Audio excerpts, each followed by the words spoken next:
Damos la bienvenida al doctor Mario Hunda. Él es profesor de la Universidad Central, experto en política, es antropólogo, es articulista de la revista Rebelión. Doctor Hunda, le damos la bienvenida. Hace muy pocos días conversábamos con un destacado analista económico de Ecuador. Él estaba en Washington y nos decía que a Ecuador se le ve mucho mejor desde afuera que desde adentro. Otro analista de Wall Street describía hace pocas semanas a Ecuador como un oasis en Latinoamérica. Pero dentro del país estamos asistiendo a un levantamiento que aparentemente se inició sin mayores apoyos, pero que en muy corto tiempo se generalizó en el país. Son 11 días de paralización con un apoyo masivo en las distintas provincias ecuatorianas, con distintas manifestaciones de sectores sociales, que a las demandas de la CONAIE va sumando una infinidad de aspiraciones. Quisiéramos enfocar con usted el porqué de la debilidad política del gobierno de Guillermo Lasso. Buen día, muchísimas gracias por la invitación. Efectivamente, lo que estamos viviendo es el resultado de una situación bastante compleja que el país viene atravesando. En primer lugar, yo creo que lo central para pensar en esta situación es la cantidad de demandas y de necesidades de amplios sectores populares, tanto en el campo como en la ciudad, quizás mucho más visiblemente y mucho más masivamente en el campo. Esta cantidad de demandas y necesidades que no han sido atendidas por los últimos gobiernos. La movilización es justamente el resultado de estas necesidades no atendidas. Eso creo que es lo primero para entender la situación y para pensar en posibles salidas a este conflicto.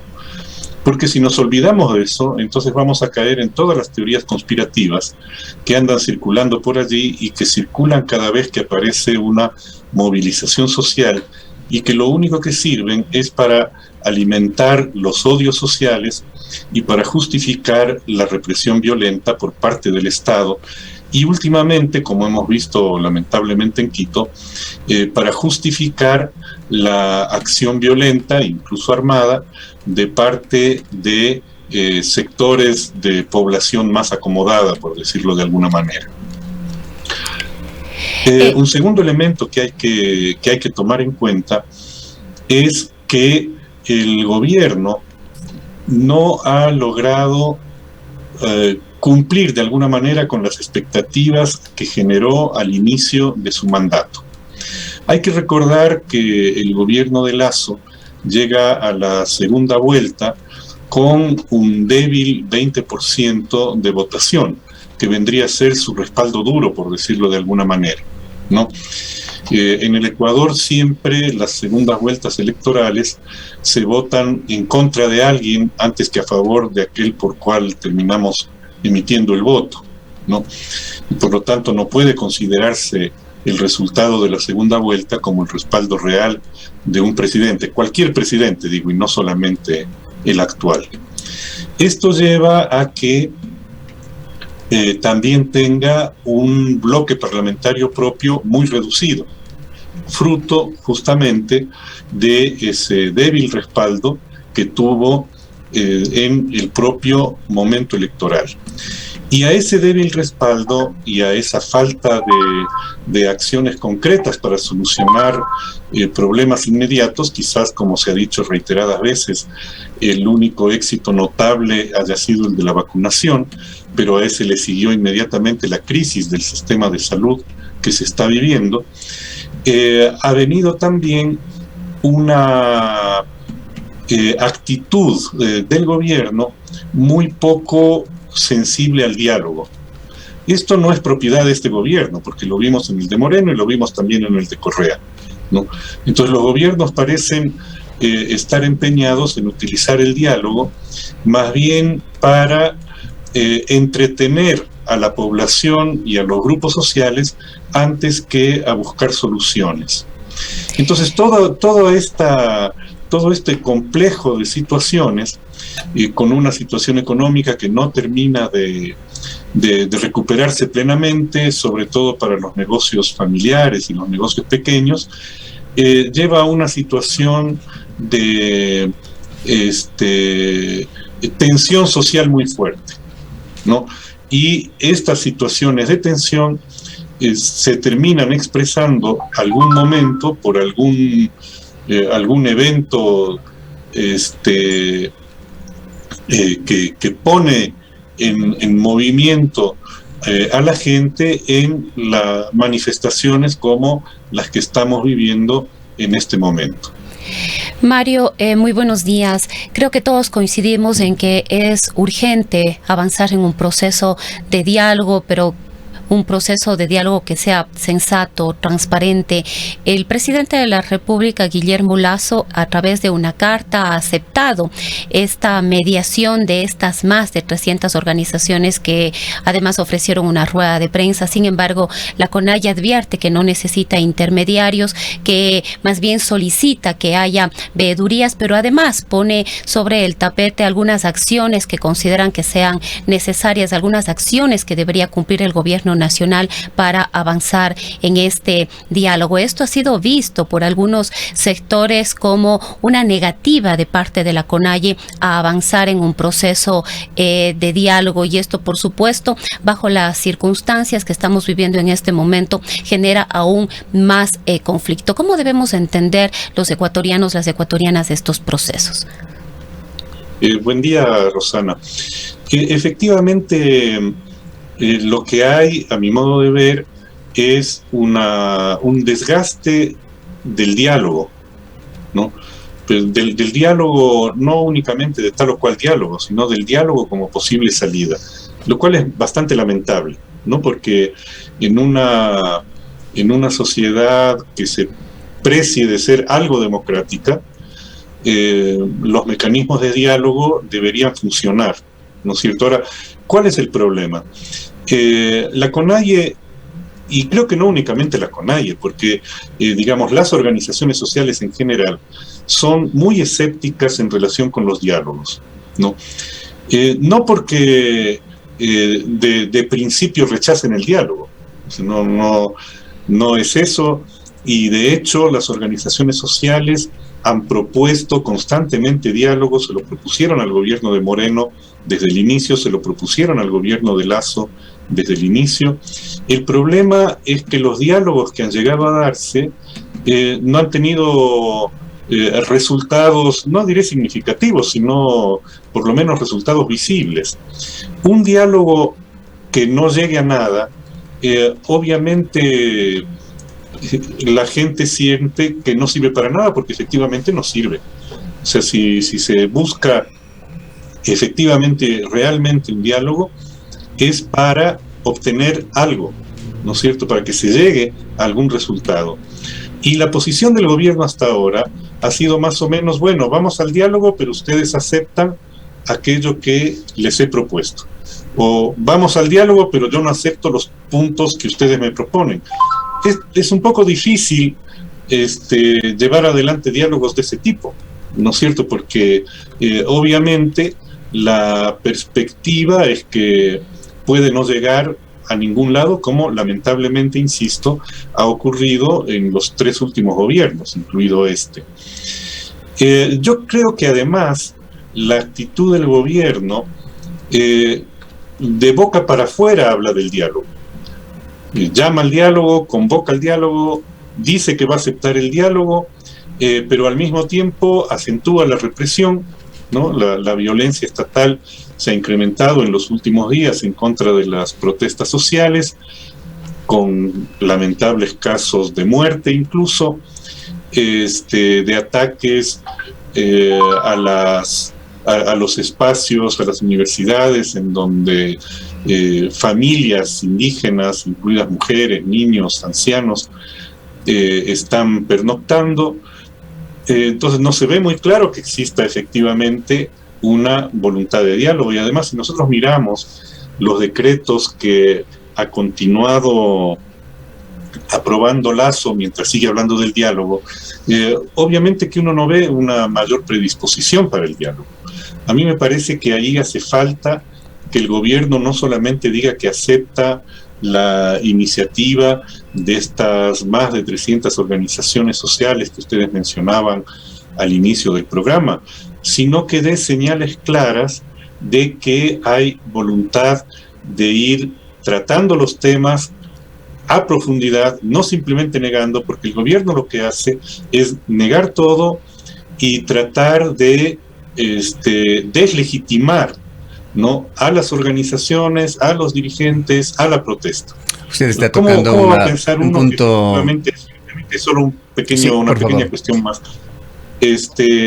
¿Cómo va a pensar uno que hay una real voluntad de diálogo cuando a los grupos con los cuales tengo que dialogar les llamo narcoterroristas, financiados por el narcotráfico, golpistas? Obviamente la propia voluntad de diálogo queda en entredicho, ¿no?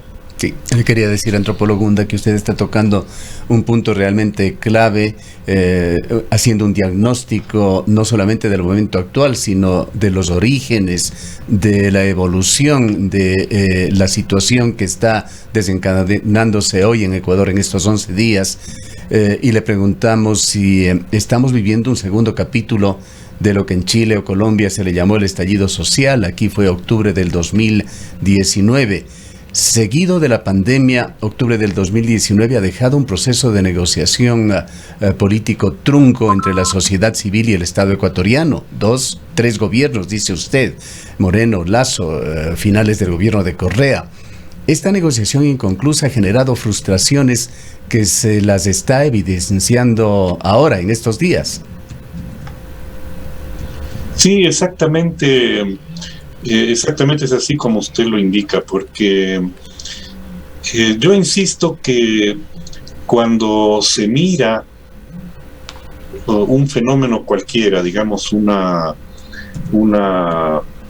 protesta como esta, y se quiere cerrar la interpretación y la explicación exclusivamente en el momento que está ocurriendo, entonces uno no entiende nada. No, ningún fenómeno social, ni colectivo, ni individual, aparece de la nada, ¿no? Entonces, si uno no atiende a las causas que han generado, a todo el proceso que nos lleva a la situación actual, realmente no se puede solucionar nada. Ahora, si estaremos en vísperas de un nuevo octubre, yo digo que no lo podemos vaticinar ahora, ¿no? Hay que ver, o sea, la situación es parecida a la de octubre, pero no es exactamente igual. No es exactamente igual desde el punto de vista político, desde el punto de vista social, desde el punto de vista de las necesidades colectivas e individuales de la mayoría de la población. No es exactamente lo mismo respecto a la mentalidad y a las expectativas y a los temores, sobre todo, de la gente. Entonces, no podemos hacer una suerte de reflejo mecánico, ¿no es cierto? Lo que sí podemos decir es que la situación se está poniendo muy conflictiva. O sea, eso sí lo podemos decir porque lo vemos, ¿no?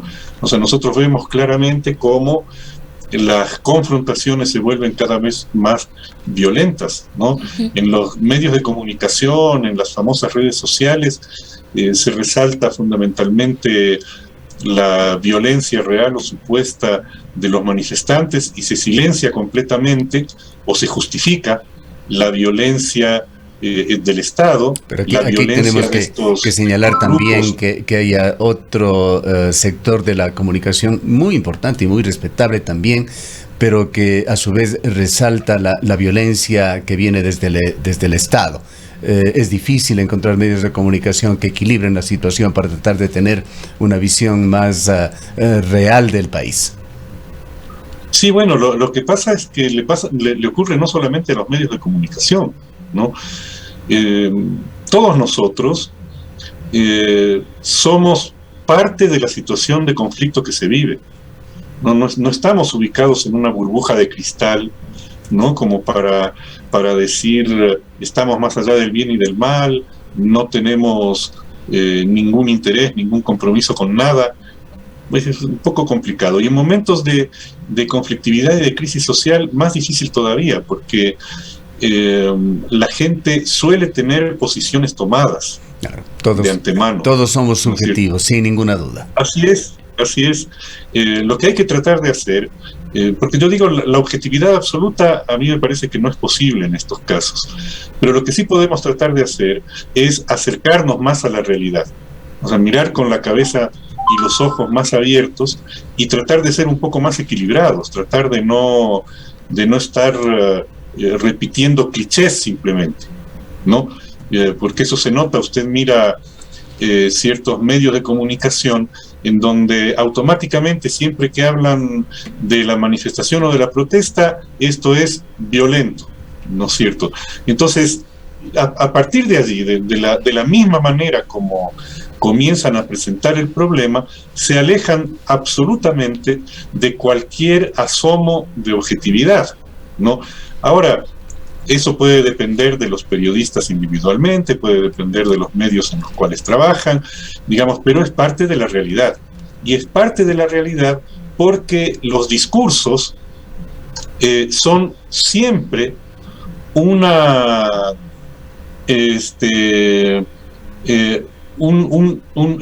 son parte de la manera como actúan los diversos actores y sujetos involucrados en la conflictividad, ¿no?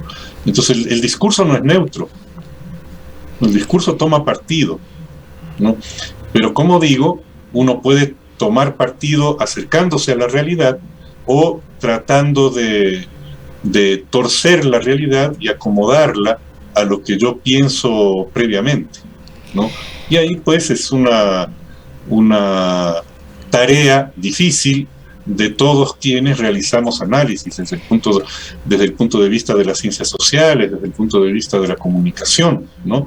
No es sencillo, estas épocas no son sencillas.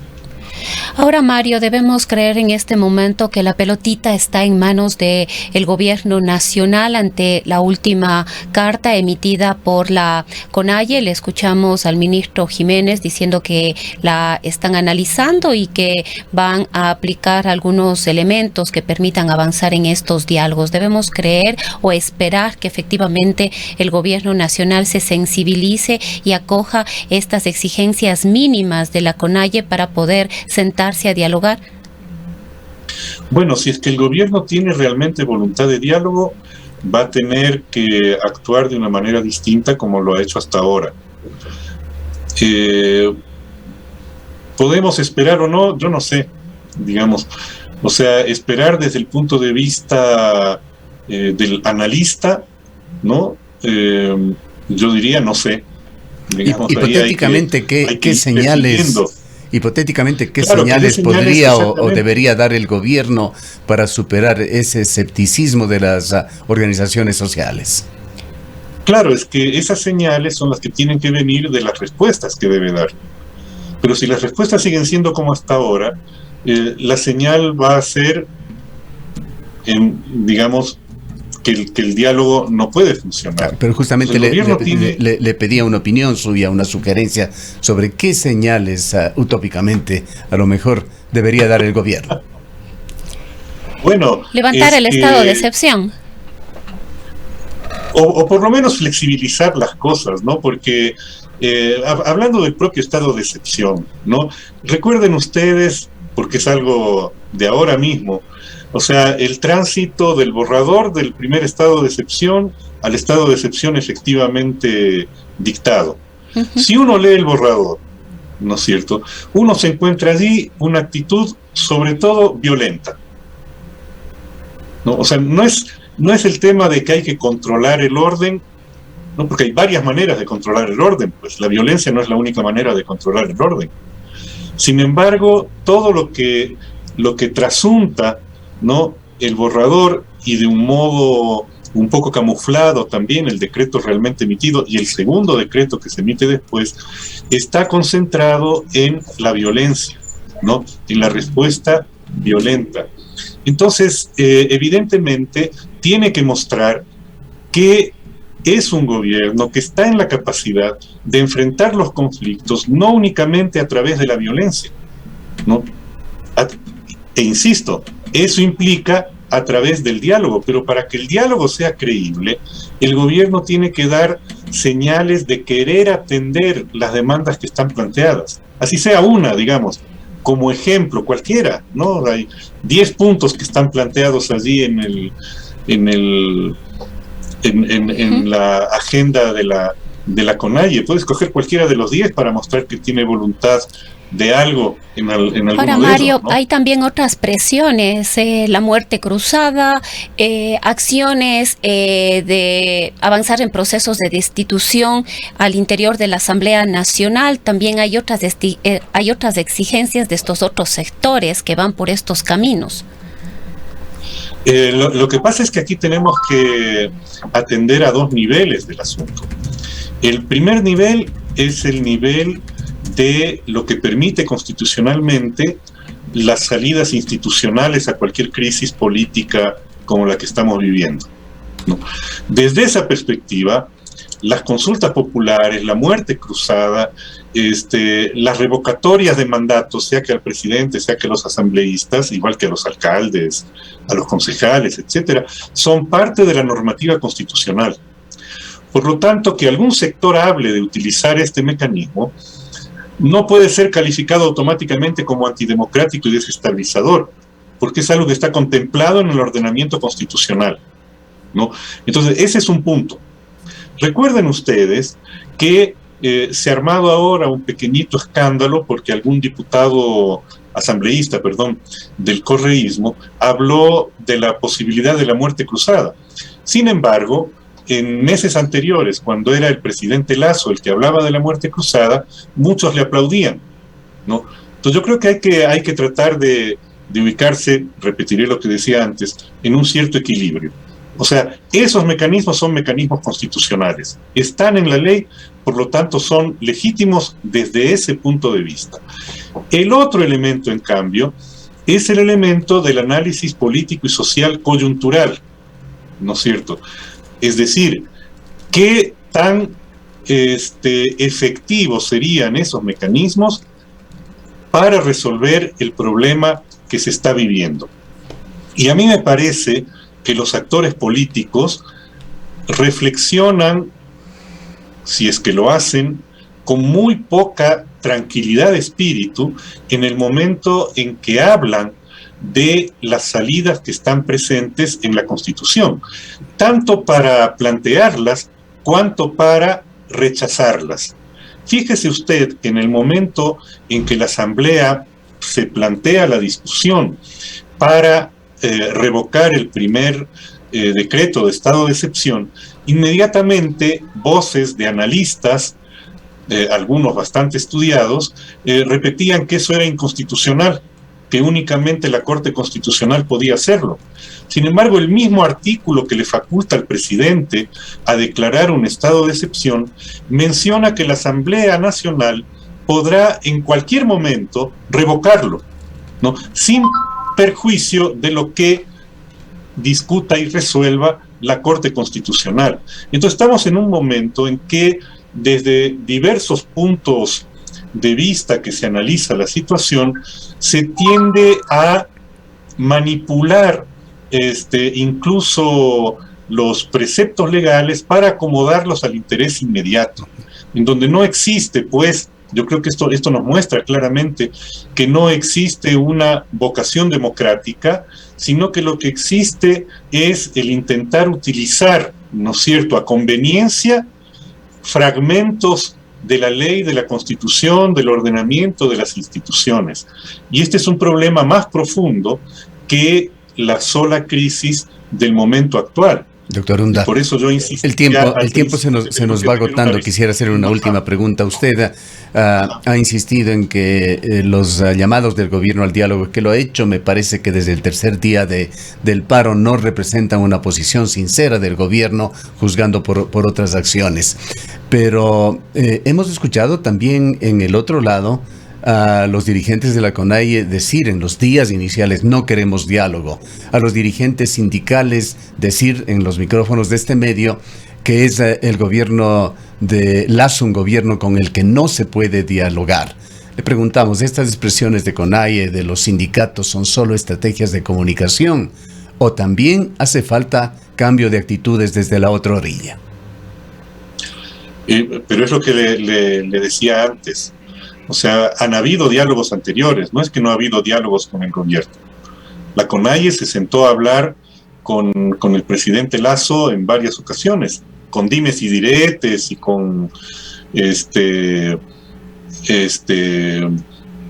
con dificultades de encuentros de lado y lado, efectivamente, pero diálogos han habido. Y la CONAIE ha presentado planteamientos al gobierno por escrito y en documentos. El Frente Unitario de Trabajadores ha presentado documentos, se ha presentado a diálogos, ¿no es cierto? Por ejemplo, el que se estaba realizando últimamente, pues, para discutir el tema laboral, ¿no? El tema de la reforma laboral que quiere impulsar el gobierno. Pero el problema es que la actitud del gobierno es la de un diálogo en el que no quiere retroceder en nada, ¿no? O sea, esta es la posición que se va a aprobar. Entonces el diálogo termina siendo, bueno, yo les digo lo que voy a hacer, ustedes lo tienen que aceptar. Si lo aceptan de buena o de mala gana, aparece como secundario. Un diálogo inocuo, diría usted. Sí, porque es un diálogo que está mostrando en la práctica que no tiene intención de solucionar problemas, sino de hacer correr un poco el tiempo, desgastar, digamos, al oponente, desgastar al adversario y darse tiempo para ver si logra otras maneras de aprobar lo que quiere. Por eso yo insisto en que se necesita que el gobierno muestre alguna señal clara de que sus diálogos van a servir para algo, ¿no? O sea, yo creo que la mayoría de la sociedad está esperando que se dé un diálogo, como lo espera cada vez que se producen crisis de este modo. Recordemos lo que pasó en octubre del 19, pero los diálogos tienen que mostrar que son útiles, ¿no? Si los diálogos no resultan de utilidad, ¿no? Entonces evidentemente que a la siguiente vez ya no volvemos a conversar, pues sí es lo que está ocurriendo. O sea, el escepticismo de los movimientos sociales respecto al diálogo tiene que ver con la experiencia reciente en relación con este gobierno, en relación con el anterior gobierno y en relación también con el que estuvo antes, ¿no? Entonces ahí tenemos un problema de credibilidad, ¿no? Pero la única manera que ser superado, de otra manera no se van a sentar. Gracias, doctor Unda, por habernos acompañado. No, les agradezco a ustedes por la oportunidad.